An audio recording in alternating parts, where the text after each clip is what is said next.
A glass struck the floor, and its sharp ring split the music like lightning through a cloud. The ballroom glittered with chandeliers and polished marble. Musicians kept the strings alive, but the laughter of the wealthy drowned them out. Guests in silk and velvet moved like they owned the air itself. In the middle of this display of power and glamour, a young waitress named Amara walked quietly with a tray, balanced in steady hands. At the head table sat the billionaire CEO, the man many came to impress. His chair was higher, his smile wider, his presence heavy like a crown. When Amara leaned close to set down a charger plate, he tilted his head and spoke in Arabic. His voice was smooth, but the words carried a sting. A remark calling her clumsy, unworthy, less than the table she served. The men around him laughed.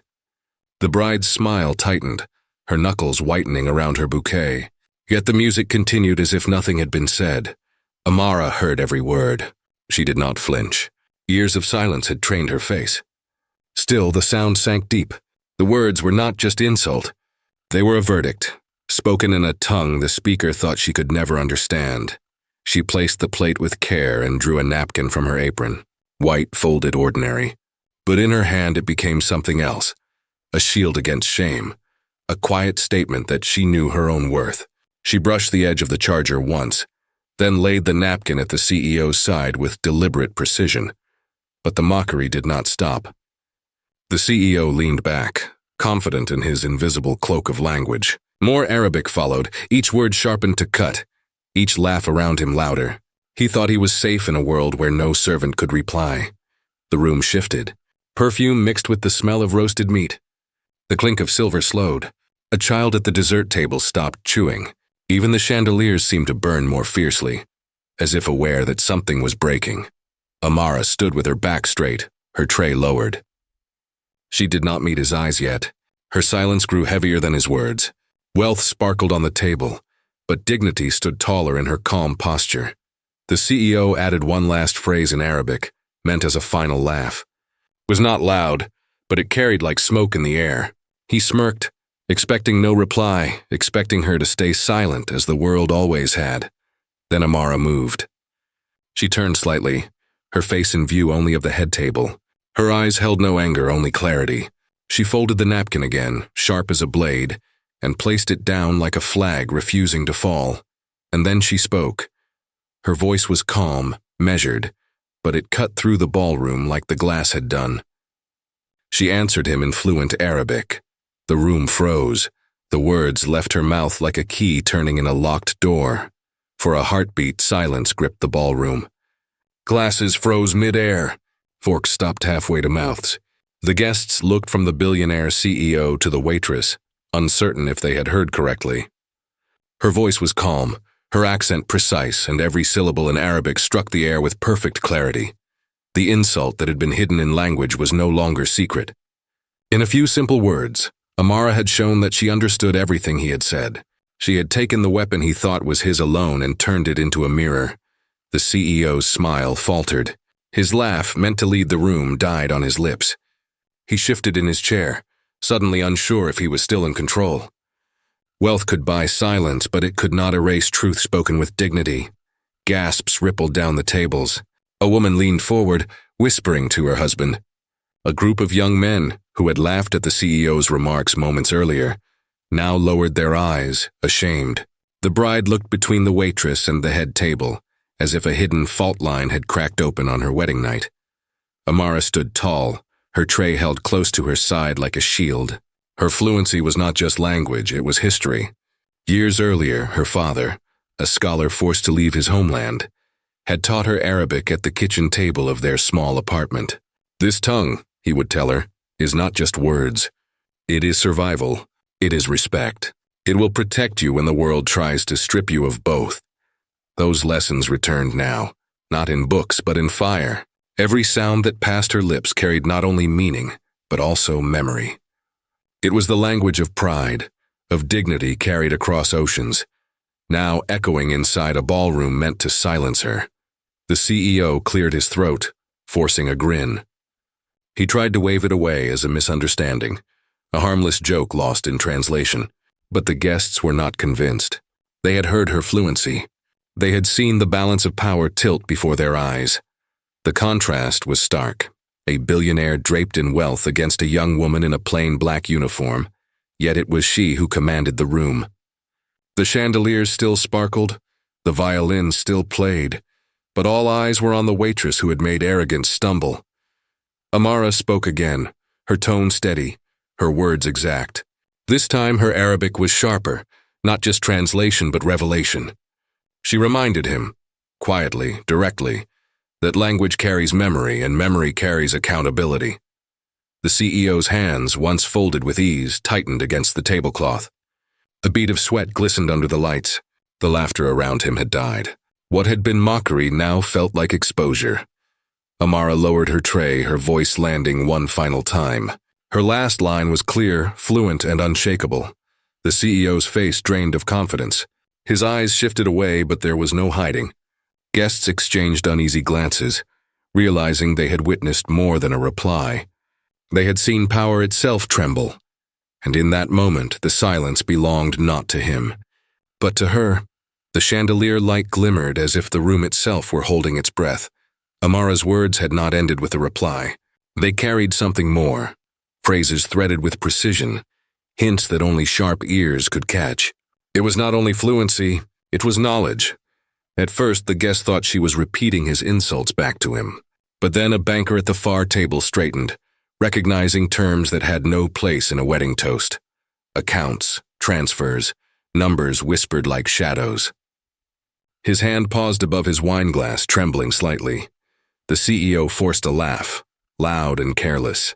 "A trick," he said in English now, gesturing broadly. "A servant showing off." His smile returned, but it no longer reached his eyes.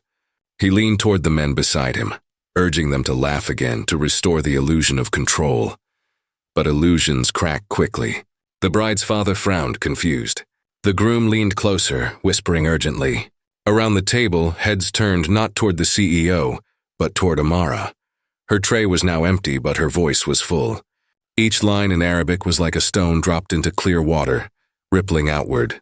She spoke of numbers that do not match invoices, of payments that pass unseen across borders. To some, the words were vague. To others, they were arrows aimed at the heart of wealth. A guest who understood Arabic shifted uncomfortably. He whispered to his neighbor, and the whisper spread like a spark on dry grass. Suspicion thickened the air. The CEO raised his glass, trying to regain rhythm. "Let us drink," he announced, voice booming. But the toast felt hollow. The room no longer moved with him. Every attempt to laugh or cheer echoed against a wall of unease.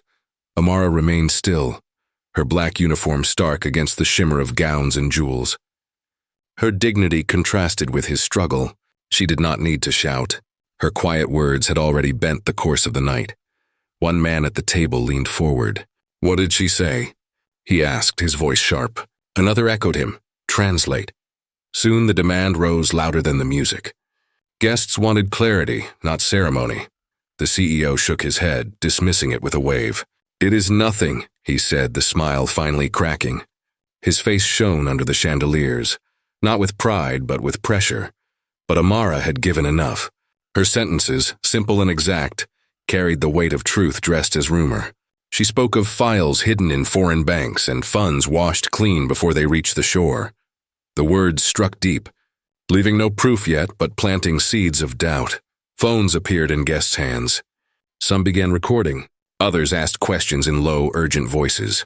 The glamorous evening now carried the pulse of an inquiry. A violin snapped a string, its sharp twang cutting the background music. For a moment, it sounded like a verdict. The CEO gripped the tablecloth, fingers white at the knuckles. He looked around the room, searching for loyalty, but found only stares. Wealth was still piled on the table, but authority was slipping through his hands. Amara bowed her head slightly, as though her task were done. She had not accused him openly.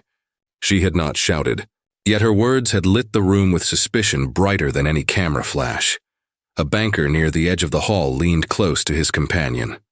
His voice was almost a breath, but the weight of it reached across the silence. "She spoke," he whispered, "of offshore accounts." The strength that silenced a ballroom had been forged far from marble floors. Amara's life was not framed by chandeliers or silk. It was marked by long nights, worn shoes, and the constant sound of a clock moving faster than her rest. By day, she worked shifts, carrying trays across crowded restaurants.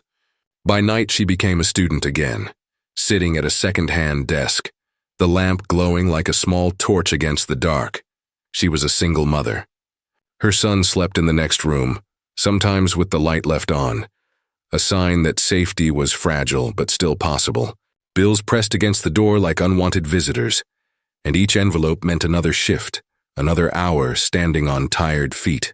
But even then, she refused to surrender her mind. Finance and languages filled her nights. Books borrowed from the library. Online lectures paused and replayed until her eyes ached. Notebooks stacked high with numbers and words. Arabic had been her father's gift. He taught her letters as others teach lullabies.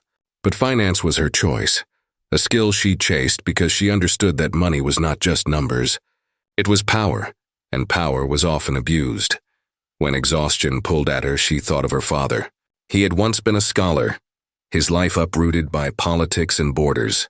Forced into exile, he worked at small jobs, but his dignity never bent. Knowledge, he told her, is fire. It warms the honest and burns the corrupt. You must carry it even when the world tells you to stay quiet. Amara carried that fire. Each night she fed it. One formula solved, one page translated, one more phrase practiced until her tongue could hold both English and Arabic with equal strength.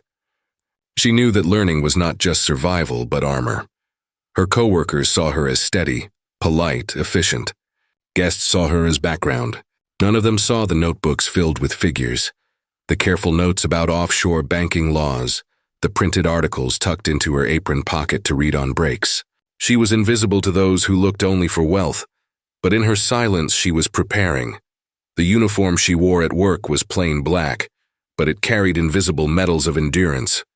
Each stain washed out in cold water spoke of battles survived. Rent paid, medicine bought, lessons taught to her son. In her world, triumph was not luxury. Triumph was persistence. So when the CEO's mockery came, she did not break.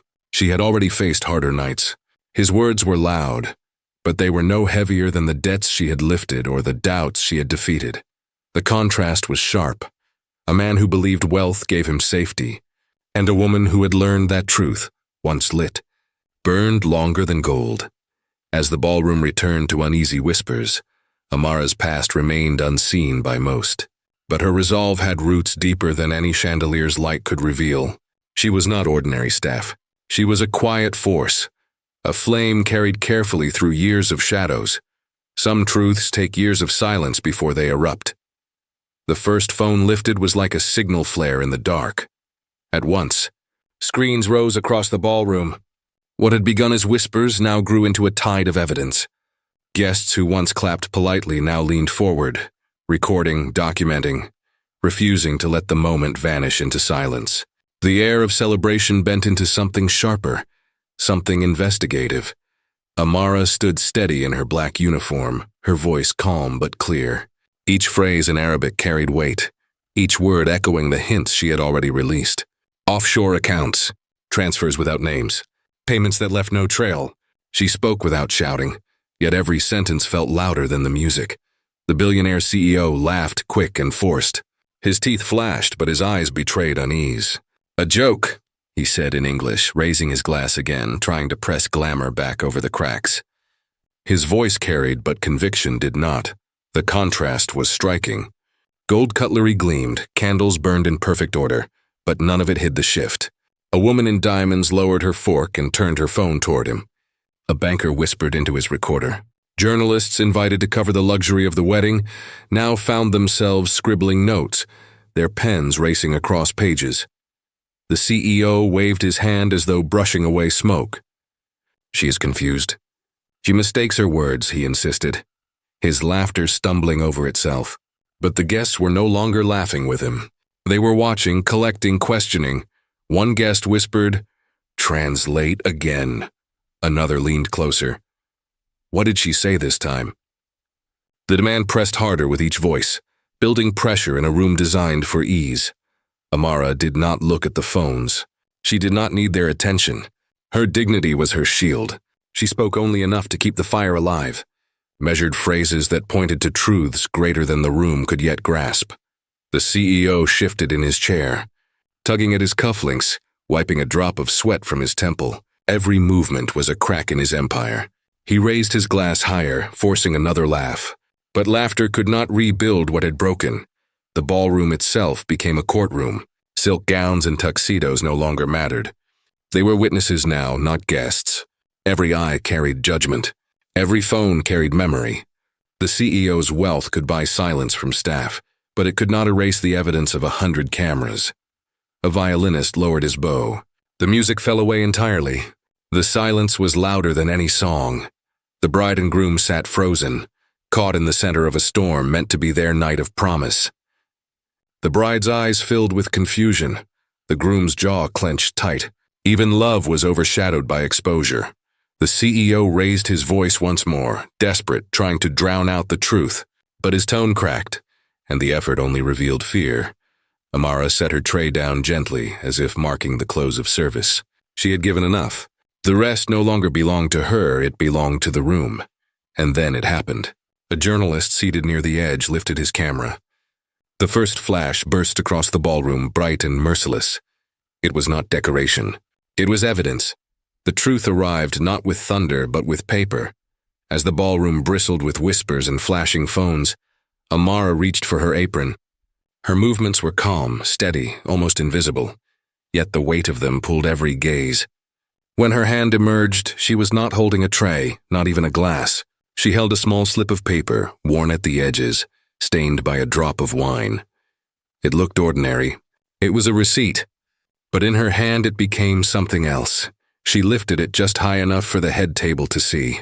"This," she said in clear English now, "is where I began to understand." The guests leaned forward, curiosity binding them in silence. The CEO froze, his glass halfway to his lips. His mask of laughter could not hide the sudden tension in his jaw. Amara's voice carried the story piece by piece. The receipt had been tossed aside months earlier, when the CEO dined at the restaurant. To him it was trash, an accidental discard from his briefcase slipped between menus.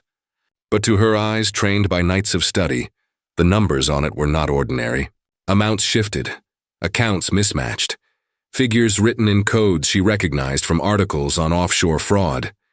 She had kept it, not out of malice, but out of instinct. Something in her told her that small scraps often hide great truths. Then she spoke of overheard calls. Late-night meetings when the CEO believed staff too busy clearing tables to understand. Yet she heard enough Arabic, enough English, enough names and numbers to know patterns were forming. Transfers, shell companies, movements of wealth disguised as routine. Her words flowed without anger. They carried the tone of someone who had borne silence long enough. She explained how, weeks later, an envelope had been misdelivered. It arrived with orders for wine, but contained something else. Internal invoices, coded emails. A mistake made by someone too arrogant to imagine a waitress could read. She had. She read every line. She copied nothing, stole nothing. But memory served her as well as any archive. The numbers stayed with her, written across her thoughts as clear as ink. The stained receipt trembled slightly in her hand. Not from fear, but from the power of what it represented. A symbol of negligence turned into evidence. Wealth had trusted secrecy. She had trusted vigilance. The CEO tried to interrupt. "This is nonsense," he barked, his voice sharper now, stripped of charm. "A servant's fantasy." He waved at the guests, urging them to dismiss it, but no one moved. Eyes remained locked on the slip of paper. Phones zoomed closer, recording every word, every detail. Amara's posture did not break. She placed the receipt on the white linen of the head table, the stain spreading against the clean cloth like a wound. The contrast was unmissable, a tiny scrap of paper staining a sea of wealth. "This is how I knew," she said softly. "Your words tonight only confirmed what the numbers already told me." The silence that followed was crushing. The chandeliers no longer glowed as decoration. They burned like interrogation lamps. Guests looked not at their plates, but at the man they had once admired. Then came the sound, a sharp intake of breath followed by many. Gasps echoed through the ballroom like a single verdict, and from the far corner a voice rang out, firm and urgent. Call the authorities. Power left the room before he did. The CEO rose from his chair, his face pale under the chandelier's glow. His laughter had vanished. The polished mask he wore all night now cracked in full view of those who once admired him. He adjusted his cufflinks, searched for allies, and found none. At the far doors, 2 investigators entered. Plain suits, quiet steps, sharp eyes. They did not need to announce themselves. Their presence spoke louder than any introduction. The crowd parted in silence, the way waves split before a storm. The CEO straightened, still clinging to habit. "This is ridiculous," he barked, his voice higher than before. "A servant's tale, nothing more." He grabbed his glass as if clinging to a crown, but no one toasted him. Politicians who once leaned toward him now leaned back. Bankers who built fortunes beside him shifted their chairs away. Even the journalists lowered their pens for a moment to watch the unraveling. Glamour dissolved into distance. He tried to move past the investigators, waving a hand as though brushing aside dust. But the silence around him was heavy, immovable. His steps slowed. Each guest who stepped away left him standing in clearer isolation. Wealth was still on his wrist, in his suit, in his shoes. But power had already abandoned him. Amara stood near the table, not moving, not speaking. She did not need to. Her stillness was stronger than any argument. The receipt she had laid down earlier remained on the linen like a scar, a small object that turned luxury into evidence. The CEO turned to the crowd, searching for one voice, one ally to echo his defense. None came. Even those who had laughed with him earlier now lowered their eyes, unwilling to share his fall. "Do you know who I am?" he shouted, desperation cracking his tone. "Do you understand what I've built?" But the words fell flat. The empire he spoke of was no longer a fortress. It was a shadow. The investigators approached. Calm, deliberate, professional. They did not rush, because there was no need. The collapse was already complete. The CEO stumbled backward, knocking over a chair. The sound echoed like a gavel striking wood. He tried again to push forward, but the investigators caught his arms with steady hands. The room held its breath. Candles burned without flicker. Phones recorded in silence. The music had long since died, leaving only the sound of footsteps and restraint. Amara's eyes met his for the briefest moment. There was no triumph in her gaze, only truth. She had not risen for revenge. She had risen for dignity. The investigators guided him toward the doors. His protests weakened, his voice slipping into the same emptiness that now surrounded him. Guests watched as if history itself was passing in front of them. They were no longer witnesses to wealth. They were witnesses to justice. At the threshold, he turned once more, searching the room for support. None came. He was escorted out not as a titan, but as a man stripped of illusion. The doors closed behind him. The silence that followed was heavy, not with fear, but with justice. The story left the ballroom faster than the man who once controlled it. By morning, headlines stretched across glowing screens. Waitress exposes $500 fraud at wedding banquet. Cameras replayed the moment her calm voice cut through arrogance, her words tearing down a wall of wealth built on lies. What was meant to be a night of glamour became a case study in justice. News anchors spoke of her not as a servant, but as a citizen who dared to stand. Articles called her the voice that cracked an empire. Some praised her courage. Others studied the financial trail her words had opened. The world that had once ignored her now wanted to know her name, but Amara's life did not twist into sudden luxury. She still woke early, still packed her son's school bag, still walked the same streets. What changed was not her income, but the way eyes met hers. Where strangers once looked past her, now they nodded with quiet respect. Where neighbors once assumed silence meant weakness, now they saw that silence can hold fire. One evening she sat with her mother at their small kitchen table. The walls were lined with old photographs, reminders of a life shaped by endurance. Her mother's hands, weathered but strong, reached across the table to hold hers. "You carried what I could not," her mother said softly. "Your father always told us knowledge was a shield. You used it as a sword too." Amara smiled, though her eyes carried the weight of nights without rest. "It wasn't revenge," she said. "It was time. Time for someone to say what the papers already showed. I only gave the truth a voice." Her mother nodded, pride filling the silence between them. In that moment, the contrast was clear. The CEO had lived with wealth but lost respect. Amara lived with little, but gained something far greater. Later that night, after her son had gone to bed, Amara returned to her desk. The lamp glowed as it always had, steady against the dark. She opened the small drawer where she kept her notebooks and lessons, the tools of her long, hidden journey. From her apron, she pulled out the stained receipt. The edges were still crumpled, the mark of wine still visible. It was no longer just paper. It was proof that even the smallest detail, once ignored, can change the course of power. She looked at it one last time, then placed it gently in the drawer. She did not frame it on the wall, did not treat it as a trophy. She left it there as evidence, not of revenge but of truth. The drawer closed with a quiet sound, final and steady. Respect, she knew, was not bought by wealth. It was earned by dignity. And dignity, once revealed, cannot be taken back. Humiliation was meant to break her. Instead, it broke an empire. The billionaire's words, spoken in arrogance and secrecy, were designed to strip a waitress of dignity. Yet those same words became the match that lit a fire he could not control. What was planned as a moment of cruelty turned into the first crack in a $500 million fraud. The contrast could not be sharper. He had wealth, yet no shield against truth. She had little, yet carried the one force that outlasts power: integrity. In that ballroom, status crumbled while dignity stood firm. The lesson was clear. Justice is not about the tallest towers, the most expensive suits, or the loudest voices. Justice begins when truth refuses to stay silent, grows in the courage of ordinary people who hold on to respect, even when the world tries to erase it.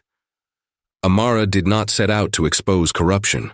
She set out to work, to serve, to endure, but endurance carried with it observation, and observation carried truth. When the moment came, she spoke, not for applause, not for wealth, but because silence would have been betrayal. The humiliation aimed at her returned like a mirror. His insult in Arabic revealed more than disdain. It revealed his belief that language could hide him. Instead, language uncovered him. The words that were meant to erase her dignity erased his control. For the guests, the lesson was unforgettable. They saw that power without honor collapses under its own weight. They saw that a single piece of paper, a stained receipt, could outweigh fortunes when carried by truth. They saw that justice does not arrive with noise but with precision, step by step, until silence itself feels like judgment. Amara carried none of the riches that filled that ballroom, but she left with something greater: respect that could not be purchased, only earned. Her story spread not because she sought fame, but because people recognized themselves in her struggle. She showed that dignity is not a decoration. It is a foundation. The moral ledger was balanced at last. Wealth was stripped of its disguise. Arrogance was silenced, and truth stood where power once sat. When the night was over, Amara walked out of the restaurant. The marble floors, the chandeliers, the whispers, all fell behind her. The doors opened and daylight poured in. She stepped into it quietly, without triumph, without need for applause. Yet in memory, the silence of that moment turned into something larger, an unspoken applause that belonged not just to her, but to the idea she carried. That dignity, once denied, had become unstoppable.